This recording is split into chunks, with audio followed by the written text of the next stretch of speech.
అఖండ తాండవానికి అఖండను మించి అఖండ తాండవం ఎంత స్ఫూర్తితోటైతే డైరెక్టర్ గారు టీం అంతా కలిసి అఖండ తాండవాన్ని మీ ముందుకు తీసుకొచ్చారో దానికి మించినటువంటి ఉత్సాహంతో మీరు ఈరోజు అఖండ తాండవాన్ని అంటే ఒక సినిమాగా చూడటంగా కాకుండా ఒక సినిమాని సెలబ్రేట్ చేసే స్థాయికి మీరు తీసుకెళ్లారు. ముందుగా మీ అందరికీ మా యూనిట్ తరపున మా హృదయపూర్వకమైనటువంటి ధన్యవాదాలు తెలియజేస్తా ఉన్నాం. ఇది డైరెక్టర్ గారు ప్రతిసారి చెప్తారు, ఇది భారతదేశం తాలూకు ఆత్మ అని. దానికి సంబంధించి అద్భుతమైన మాట డైరెక్టర్ గారు ఈ సినిమాలో చెప్పున్నారు.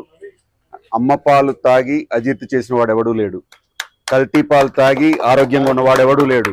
సనాతన ధర్మం మన అమ్మ పాలు. మన అమ్మ పాలు మనం ఎంత తాగితే అంత ఆరోగ్యంగా ఉంటాం. మన ధర్మం మనకి ఎంత తెలిస్తే అంత గొప్పగా మనం ముందడుగేస్తాం. ఇది ప్రతి ఒక్కరు, ముఖ్యంగా మహిళలు ఈ సినిమాని ఎందుకు ఓన్ చేసుకోవాలంటే మనందరికీ తెలుసు, ఇంటి గౌరవం అనేది ఇంటి పెద్ద తాలూకు కుడిభుజం మీద ఉండే కండువలో ఉండదు.